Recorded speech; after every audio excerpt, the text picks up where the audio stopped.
My name is Doug Drinkwater. I'm the editor of Internet of Business.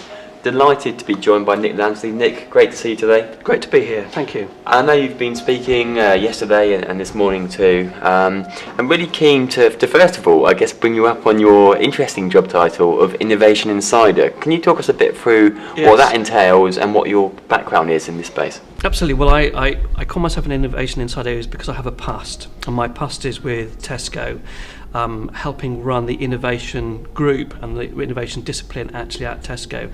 My background goes back to being very fortunate to be one of the founders of the Tesco online service, and although we never called it innovation, we were using accidentally the techniques of innovation to get e-commerce going in the mid-1990s, which is when we started out.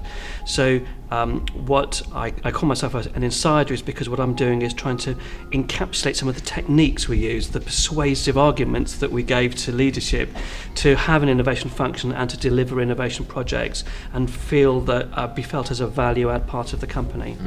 Now, we were talking earlier about innovation, and I asked you the question, which I'm going to ask you again here, which is about what are those issues to adoption or to embrace innovation, and I'm guessing culture is one, in the sense of speaking to the right people and having that message, getting them on board with what you're doing. Is that something you see as quite a big key thing for a lot of retailers right now? Yes, I do, and the challenge is really, if you think of most retailers, particularly food retail, they don't really need to innovate to survive.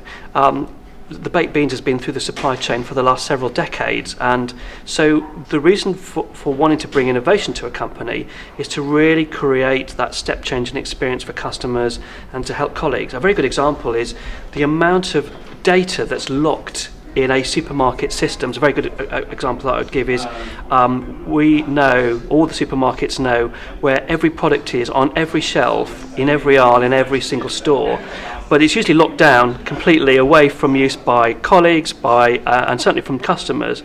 And one of the projects we did was to bring that data up. A few years ago there was an application available for customers to start using, which was a bit like in-store sat-nav, and you'd search for a product like baked beans, and it would say it's in aisle 23 on the left-hand side, count 2 units along on the 4th shelf up. And more recently at Tesco, there's an application called Inform that's been given to colleagues in store, which allows them not only to see all that information, but to look at the more confidential stuff for a company, like stock levels, where it's located, if there's anything in the back room, anything that's being delivered, so they can inform customers, give them the best knowledge about that particular product and how the customers can obtain it. The data is always there, and a lot of the products we do is to try and just bring that out and make it available safely for colleagues and customers to use. That data piece is really interesting because that brings me on, I guess, to why we're here, obviously looking at the Internet of Things. Do you anticipate for a lot of retailers that data management issues can become a much bigger challenge in future than it is today? We already hear stories of retailers not really totally understanding their inventory levels, a lot of kind of lost stock or misplaced stock. Internet of Things, I guess, is the potential saviour of that, but how do you see the whole data management picture kind of playing out? Yeah, well, so Internet of Things brings some magic to the game, and that is data points. So the way that you can best find out what any service is delivering and where any particular product is by measuring it at events. And so the more data points you get, so therefore the more events you have as the product passes along the supply chain, the more knowledge you have about where it is and what quantity of it is you have.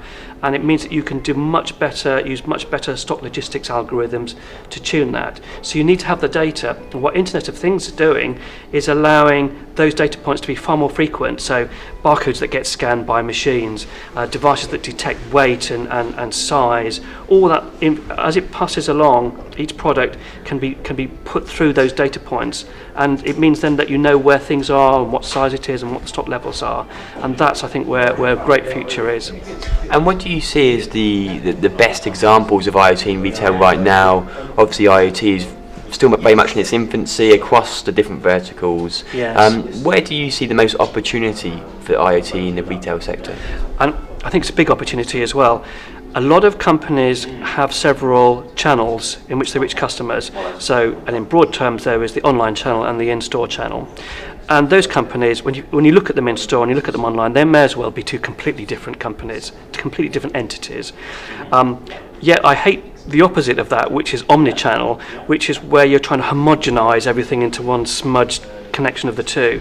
What good companies should be doing is allowing one channel to help customers in another channel. So when you're in store, get sight of the much larger product range online, so that in-store can help online sales.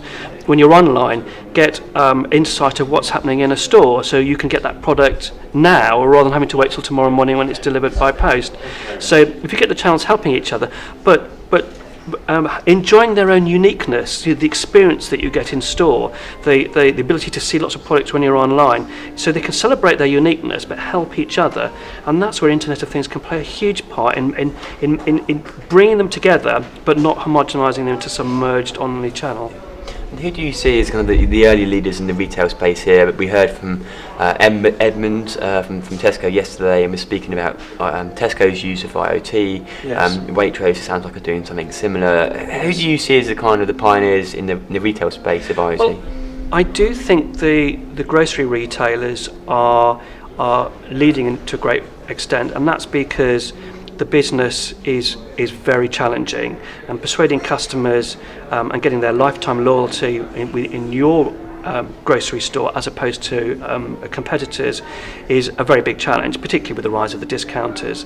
So getting better customer experiences, allowing customers to have the ability to understand where products are, getting their loyalty points on their app, that sort of thing is where you can make a key difference. And so I do actually think I'm a bit biased with Tesco because I used to work for them and I'm still a shareholder in them, but they are doing a very good job in trying to help use IoT to actually help customers get the best from those channels.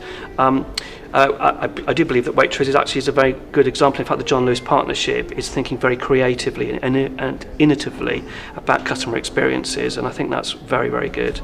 Marks and Spencer's is another good one, where they're looking at in their clothing channel, creating experiences around kind of screen monitors that you can actually go and look at your clothes, see what they might look like on you, that sort of thing is there. So those experiences are what customers really like, and that plays well in some of these big retailers. And so what would you see as the biggest challenges going ahead? You mentioned earlier in your talk about infrastructure, and that seems like it's across all technologies, to be honest. Security maybe is another one, and also I guess to your point about culture, establishing that ROI so management can see the benefit. But that's a couple of examples. What do you see as the biggest barrier here to IoT deployments going forward? Well, I think the biggest barrier is quite often the technology itself. So the systems that run a company are often old legacy systems. Most supermarkets, in fact, I would say most FTSE 100 companies in retail have still got the mainframe computer. And trying to unlock the information that's in that is a challenge. I think some of the great new ideas that are coming from large companies are where they're restarting their technology to stop being kind of monolithic computer applications into a bit like Lego building blocks that do one specific thing really well. So you can then have tiny little Lego pieces that do things about product or the customer or service or infrastructure. And what you can then do is get like product owners building applications on top very quickly. So it's like taking a lump of Lego and quickly building some model from it very quickly, and then tomorrow building something completely different using the same pieces. If you can actually get those modules built in the architecture of the technology of your company, then you've created the foundation to build anything that you want in the future and be virtually future-proof. So more companies get on and turn their monolithic programs into kind of basic product and service applications, the quicker the limit will be the imagination of future product owners. And looking at brands across retail and across different verticals, and given your role as an innovation insider, what would you say to those brands if you're speaking to them today in terms of how they can embrace innovation? What are your kind of top tips, if you like, to becoming much more forward-thinking? Yes, there's a very good tip I do with my workshops with clients, and I ask them for two things. One of them is the roadmap, that they already have, at least for the next financial year, so it's fairly locked down, but ideally for longer.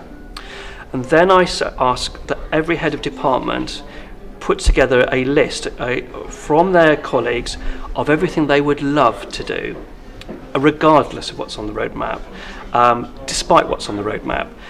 So that's where they've got insight from customers or colleagues, unmet needs, some interesting challenges, opportunities that might come from data. If all that information could be put into a list of things they would love to do, and then the workshop, what we do is we compare the two, and we see how we could flex the roadmap to allow some of these things to be built. So the trouble with the roadmap, when I've seen it in so many companies, is that it's fairly locked down and it's operational. Okay, and the great ideas that have come from the colleagues in the business. In the presentation I talked about how colleagues should collaborate together and talk to each other, and Yammer and other applications do that very well for companies like Tesco and others, is to get the ideas out there, the things you'd love to do, the things that you will stay loyal to the company if only you were able to do with your team, things that you know that your customers will love, the data that you see that would be great for colleagues on the shop floor. And that may not be in the roadmap, but the idea of the workshop is to see if we can actually get it to go in, even if it's a prototype or innovation project, which it runs quickly, uses agile processes and is kind of low risk in one store, that it might work, and see if and just try this stuff out. So whilst we all can't be Google, who allegedly allow their colleagues to have 10% of their time doing their own things within the envelope of the philosophy of the company, you can't really do that in retail. It's all about pragmatism. And nevertheless, getting the great ideas out there and implemented is a great way of bringing innovation that is probably actually already embedded in the company, within the minds of the people out there, and into the awareness of the leadership, and get that roadmap flexed, shall we say, if not changed. Fantastic. Nick, really appreciate your time.